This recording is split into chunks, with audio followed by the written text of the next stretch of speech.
Enter behind the scenes, where real clients are willing to be vulnerable as you witness very sensitive sessions where I uncover hidden truths, ignite breakthroughs, and empower change using the power of the universe, astrology, and practical advice with neurolinguistic programming and psychology. Each episode is a journey into the cosmic blueprint where personal stories intertwine with wisdoms of the universe. Get ready for heart-opening revelations. Enter the session. That was very out of the norm for me. I'm still shocked that I did it, but I just know God has a mission for me, and I'm just trying to figure out what that is. And I just want to know the astrology part of it, because I know that's another Okay. piece to the puzzle. Yeah. Today I've got a treat for you. It's Holly Hall from The Intelligent Soul. I have not only a client that's going to experience a session, and you will be able to witness this as well. This is a brand new client, like she's never even experienced my work before. So hopefully she'll be expressive enough to share with you what her thought process is during the session.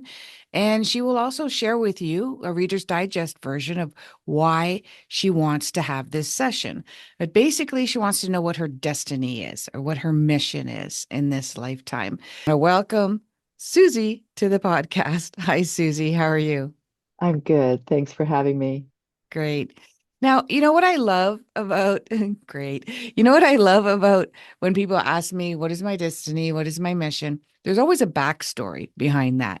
And the backstory usually comes from a place of, this has been a difficult life. This has been challenging.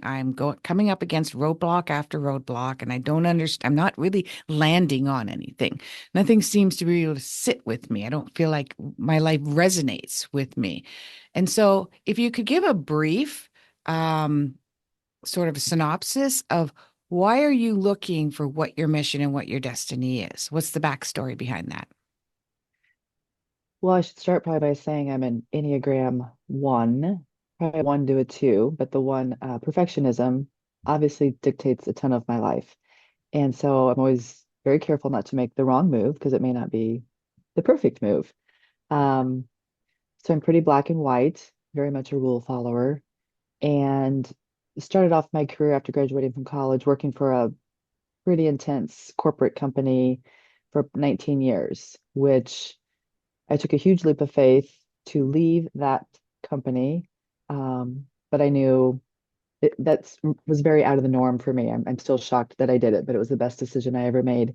Took 2 years off to decompress and regroup, and then I fell into working for my alma mater university, which is a place I wholeheartedly believe in and love and feel like I'm doing good in the world.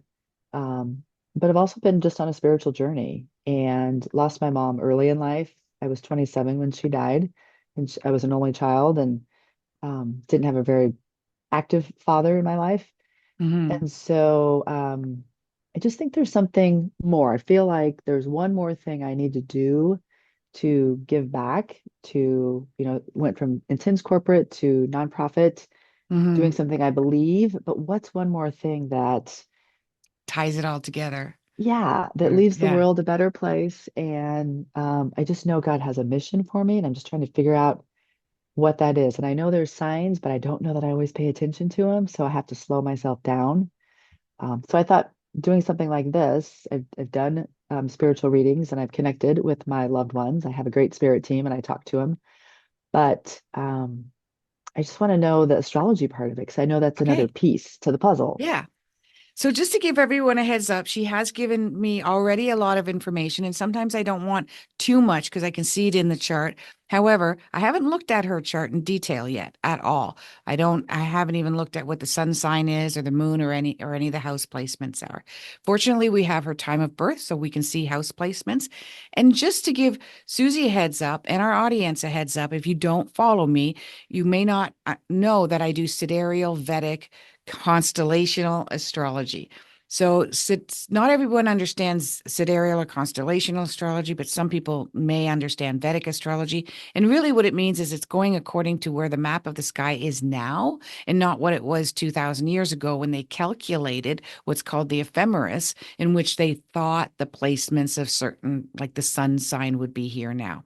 An astronomer, like working for NASA, would look at a completely different ephemeris because it would be accurate to where the planets are now up against the backdrop of the constellations.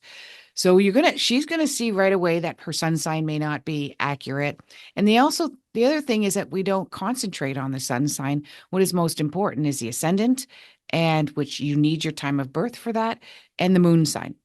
And then in Vedic, it goes even a little bit further, but I'm not a true Vedic astrologer. I had somebody on TikTok say, why don't you just say you're Vedic? I'm going, because actually, if you were a true Vedic astrologer, you'd be insulted. that No, I'm not even looking at a lot of what the South and North Vedics look at. So we're going to take a look at her chart because what I'm expecting to see after she just told me her story is I'm expected to see a challenging aspect with Neptune, which also shows the abandonment syndrome. I'm looking for uh, and or a Pisces portion that could be quite strong, which also will point out that there is abandonment. And I'd also be looking at a strong Saturn or a strong Virgo. And these are the house placements as well. Virgo is a sixth house. The 12th house is Pisces. So I'm going to be looking for these things to show me a reflection, literally a mirror image of her story. So we're going to take a look at her chart now. This is Susy's birth chart. Now, this is a Western version because Vedic looks way different. They're squares and triangles, and their platform is a lot different than that. And of course, right away, which she might feel weird about, her sun sign is in Capricorn, but it's right at the tail end, the very tail end of Capricorn. Um, is there? Yeah, you would have had a bit of a different understanding. Of that. And her moon is in Cancer. Right away, that tells me she was born at the tail end of a full moon. When we're born at the tail, and even in her Western astrology, she would be born at the tail end of a full moon. And right away, there we go. Mars in Pisces. There's the abandonment. And I would have said that it would have been from father and mother, that because of the full moon. Again, it's at the very tail end. And I'm going to tell you the significance of the 29 Capricorn, because therein lies your mission and why you are here. Okay. Now the moon is in the 12th house. Moon in the 12th house will tell me that the mother was not there. The mother was not present, or at least the mother's nurturing and comforting was not present. And it's something that you really craved for in this lifetime.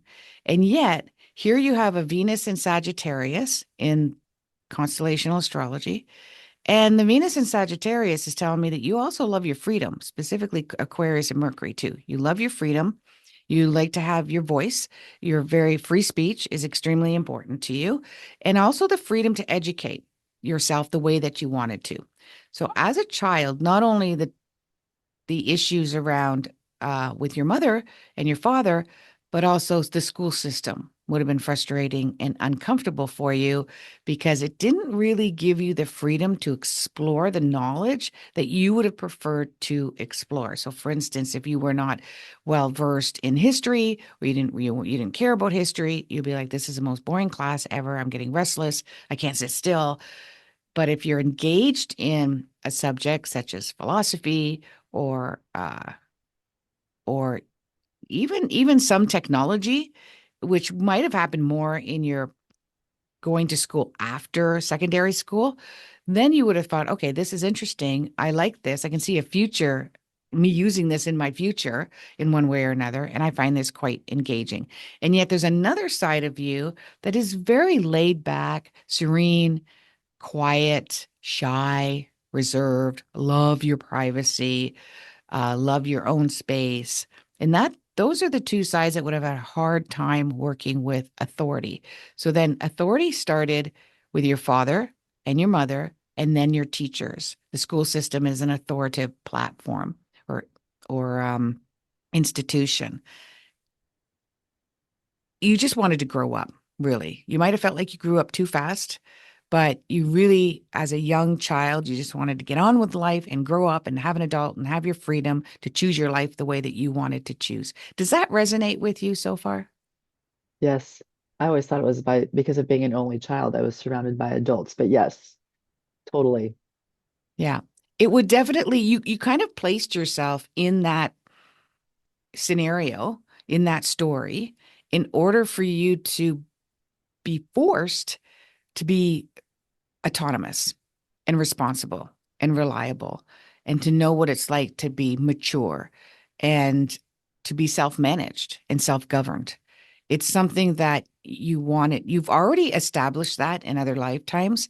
And in this lifetime, you want to actually like actualize it. You want to use it to your advantage. That's the 29 Capricorn that I want to point out. That means that you've come here with a specific gift and a specific mission to be to manage your life in an autonomous way, but also to work with the future of humanity. So the future of humanity is very powerful for you. Whenever you see a discord with that, like, oh my gosh, humanity is going down a slippery slope, you'll start to become very verbal about it. And you have compassion, like Mars in Pisces is a very compassionate, you can't handle watching suffering at all. But with the full moon, and I want to tell you, with your moon in the 12th house, with no negative aspects to it at all, and it goes positive to the 8th house, which is the house of death and dying, and nothing negative much is coming from that 8th house, except for what suddenly happened between the age of 2 and 4. When did your mom pass away, or when did she get sick if she was sick prior to it? Um, she was only sick for a year. So I was 27 when she died, so Okay. 26, and she was early 50s. Okay. So there was some kind of a separation, though, that happened between 2 and 4. Uh, did you have a sibling, or did she have a pregnancy after you? Not that I know of. That didn't. Okay. So we won't focus on that. So what this means is that your mother, and this is whether it resonates with you or not, because there's no way we can prove this, but with the moon being in the 12th house in a positive aspect to the 8th house, your mother is a soulmate or a soul twin flame of yours, and you chose this story together in this lifetime. And she is now still with you always as a guide, always as you can ask her questions before you go to sleep at night. She's even chosen not to cross over in order to be there. Like she's chosen not to come back in the flesh yet, because she wants to work with you alongside of you. Now, you do say you're very spiritual. So have you witnessed proof that your mom is with you still in spirit? Um, yeah. Um, yes. I mean, I don't know. I think red cardinals are a sign that I see a lot of. Mm, When I take communion, we're Episcopalian, mhm. and sometimes at the altar, when I take communion, I can feel a really strong presence, closeness, whether that's to God or to her. Those emotions picked up after she passed away. Okay, good. Well, I would advise that you keep an eye out for that, specifically for the next year, because you're entering into what I call the manifesting stage. And within the next year is when you're going to manifest what your mission is and what your destiny is and why you're here. You've got Jupiter opposing your moon and your Mercury, which means you're quite optimistic. You handled you handled the abandonment story much better than most people would.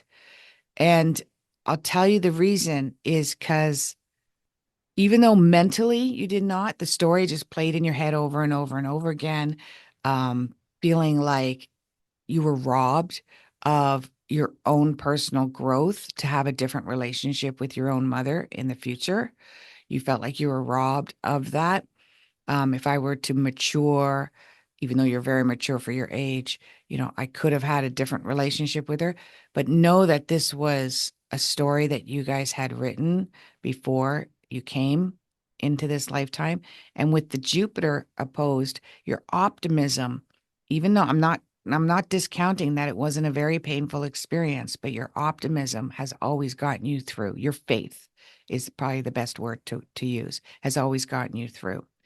when you're in a difficult situation and you know you need change, but you're not sure what to do. Like you said, I shocked myself that I left that corporate job is because anxiety starts to build up. And that's PTSD. That's a mild form of PTSD. And it's not necessarily from your mother's passing. It's something that happened between the age of 2 and 4. And you might not even know what that is. Could have been your parents fighting over something. It could have been something that had happened to your mother and you weren't aware of what was going on with her, but it created some anger or frustration or unpredictability.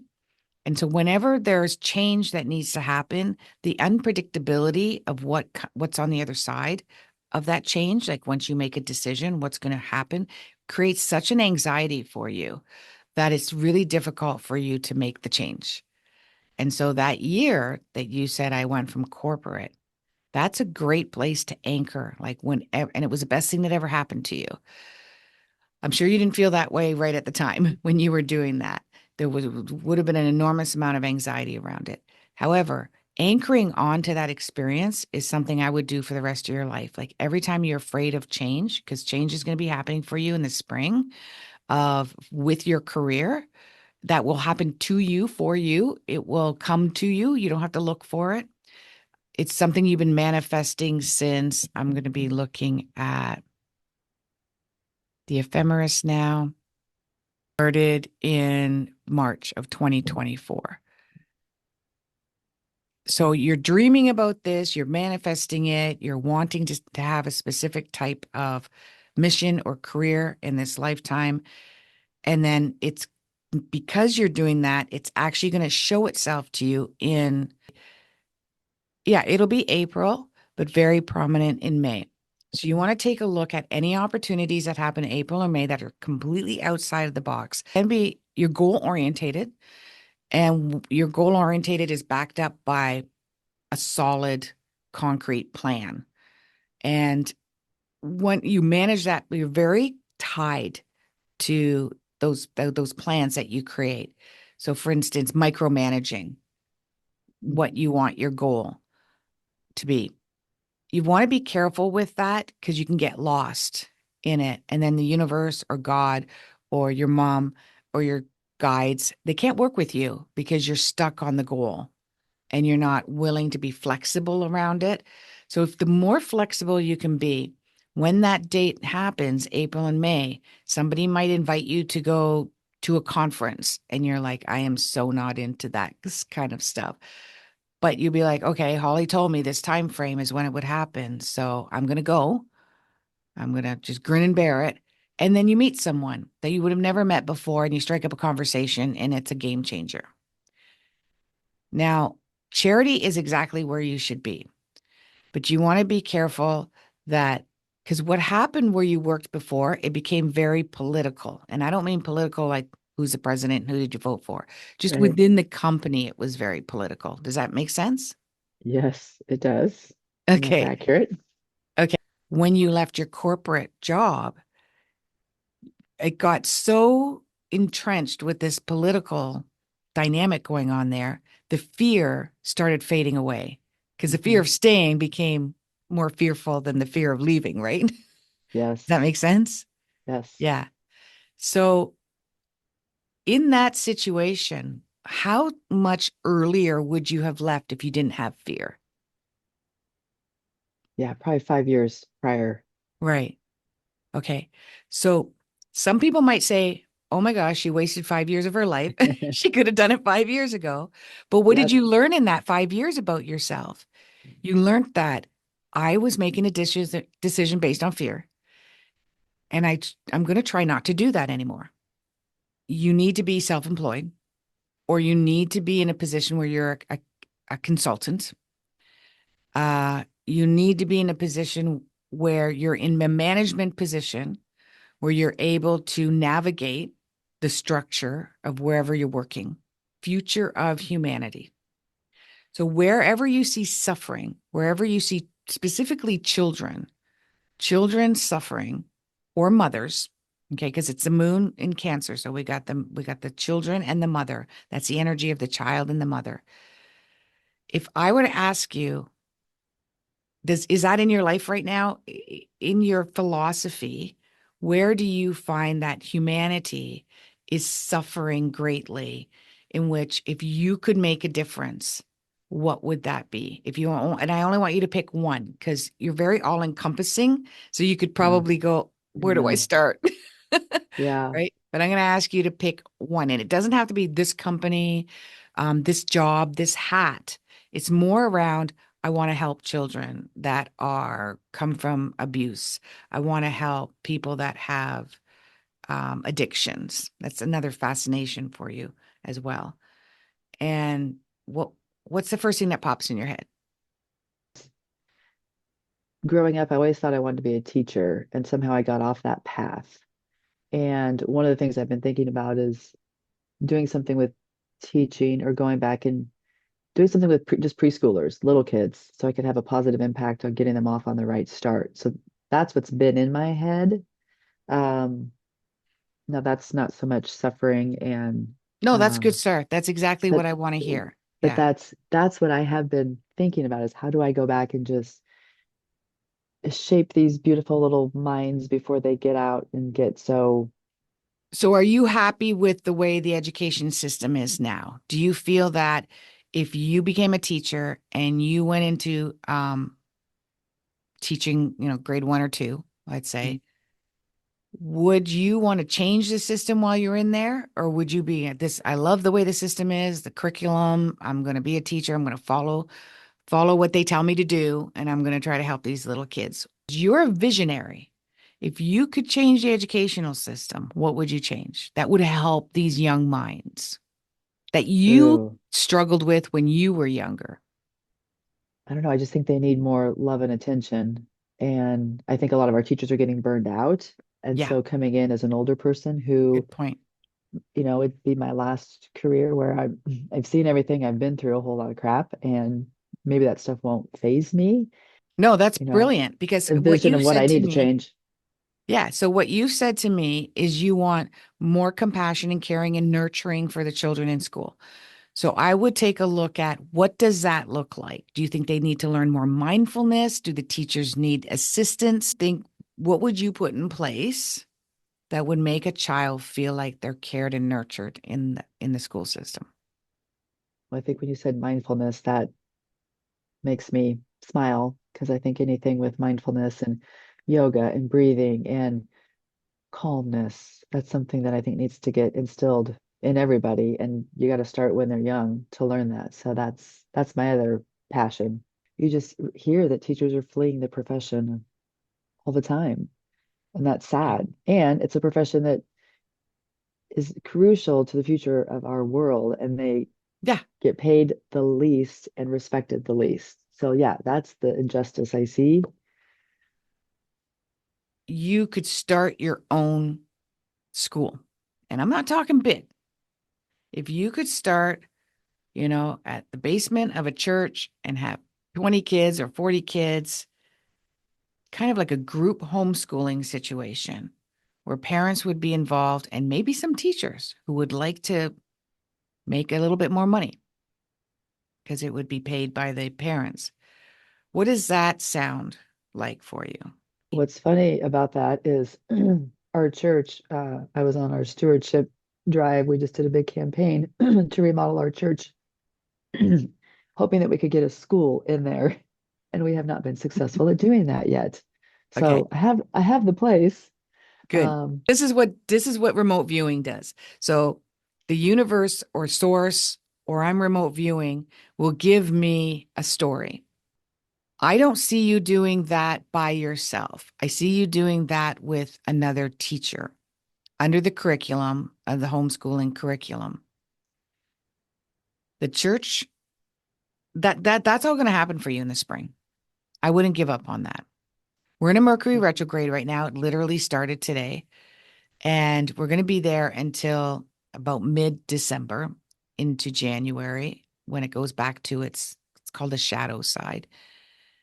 And so this is not a time to reach out. I mean, the fact that it's, we're tis the season, everybody's busy with other things, but regardless, even with Mercury retrograde, you don't really want to do any reaching out right now. You want to recalibrate and rewrite the dream that you have for starting your own school. And you don't have to be a teacher. I do see that you would expand on that. Because you're goal orientated, I'm really glad that you've actually gone that far because a lot of goal orientated people, they make the goals so big, it's almost unattainable because they think big and you do think large scale. But if you can keep it small and explore other options outside the box, and it could be temporary. And I would suspect there would be mindfulness in there for you, but there would also be a strong belief system, like a strong faith and a strong philosophy and a strong belief system around it. You're very open-minded with that Aquarius Mercury. So I don't see that someone like you would be very stuck on a specific type of faith, but more of just believing in something out that's bigger Right. than you, Yeah. and that you have to answer to something that's bigger than you. And it might just being a humanitarian. How does that resonate with you? It's pieces of things that I've had in my head. I've never thought I didn't see them coming together in that way. So that's interesting. And definitely I already have names popping into my head of people who are people I could see collaborating Yep. with and might be interested. So it's a different angle of, Yeah. I just got like I said, shivers I when had you said pieces. that. I don't know about you, but I just got shivers, which is a really great indication for me that that's going to happen. So, what I would do when Mercury's out of retrograde in mid-December, I would set up for January and February, because that's when one of your aspects start, a meeting, sort of a town hall meeting with all these people that you have in mind, Okay. in, including parents that you think would be interested in partaking, like involving their children in a sort of group homeschooling cooperative venture.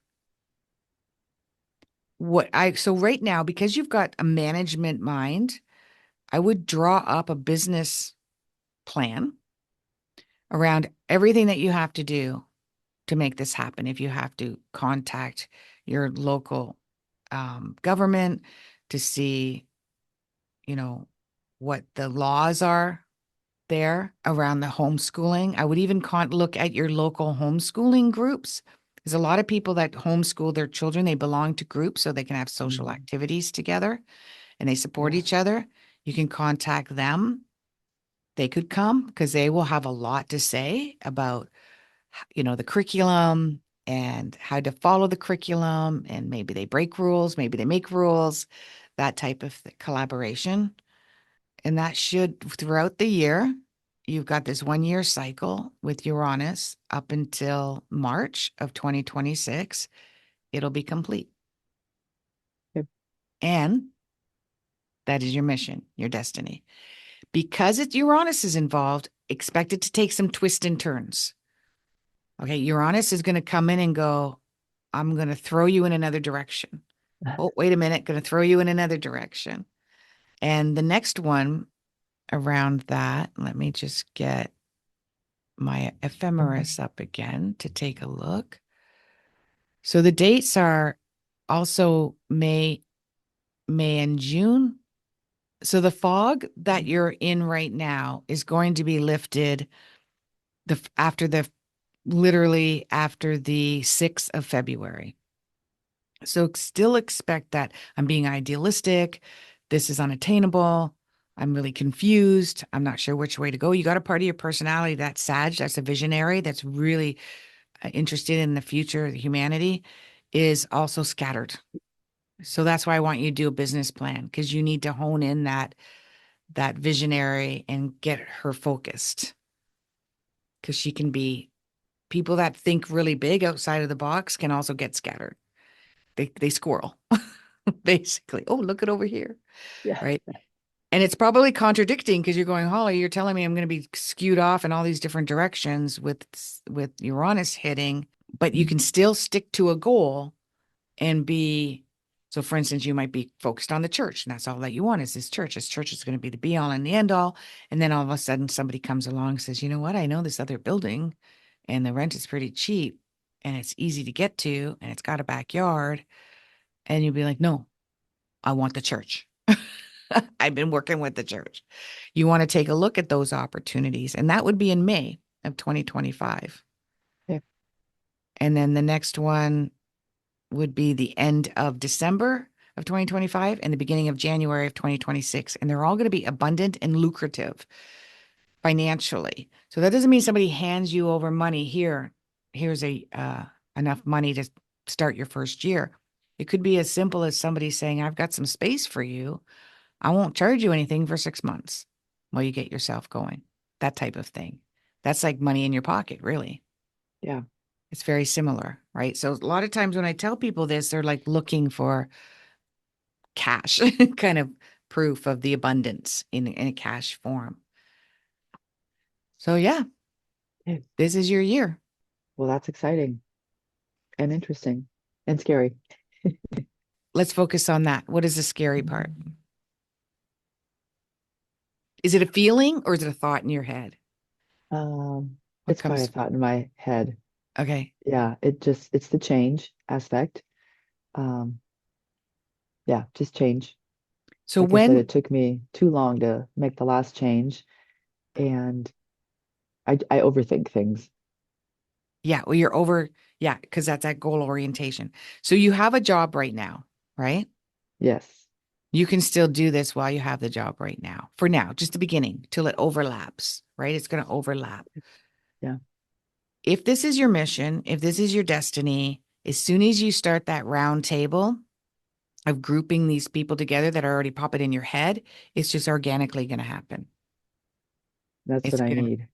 I yeah, need to have the faith that is how it will take off, and that I'll just trust it and do it.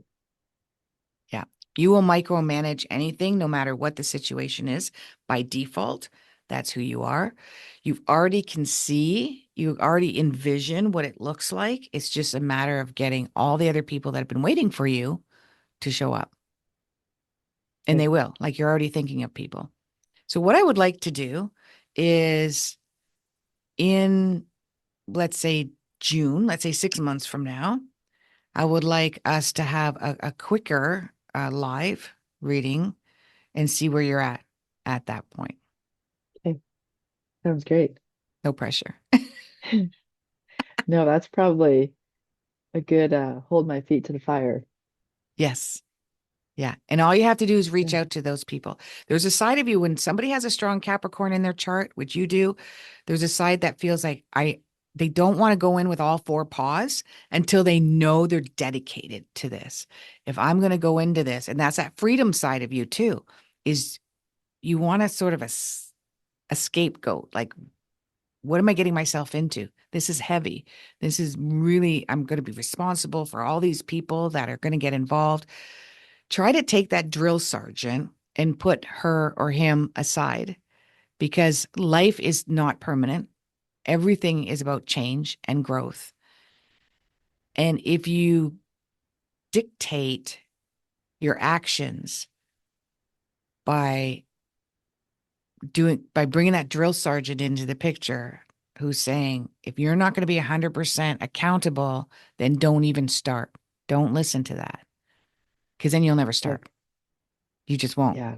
That's what scares you. Like, but you'll see Yep. as soon as you start, it's just going to build up such a momentum throughout in fact, what I warn you during those times of June and the end of December into January is you're going to be super busy. And what you have a hard time doing is allocating responsibility to other people. You'd rather just do it yourself. You suffer in silence. And that's kind of a Yep. freedom too. Like you don't have the patience to watch somebody sort of not do it the way that you would like it to be done. So practice, make a list of things that if they did it slightly different than you, you're okay with it, or you'll just use it as a spiritual practice to just let it go. Um, or something that's very routine and mundane and, like making appointments and setting up calendars and getting the curriculum together and photocopying and making an appointment with a certain student's parent to see, let other people almost like allocate somebody as your assistant, basically. Okay. And somebody that is outspoken, and I can actually already see her.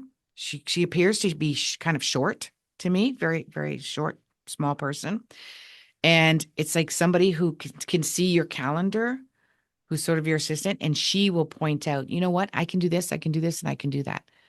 And you go, take it away. Because asking somebody is hard. That's that victim mentality. When we come from a victim mentality, whether it's through a loss that's out of our control, um, we don't want to make anybody else a victim. We don't want anybody else to suffer. So we feel like telling somebody what to do is like making them your servant.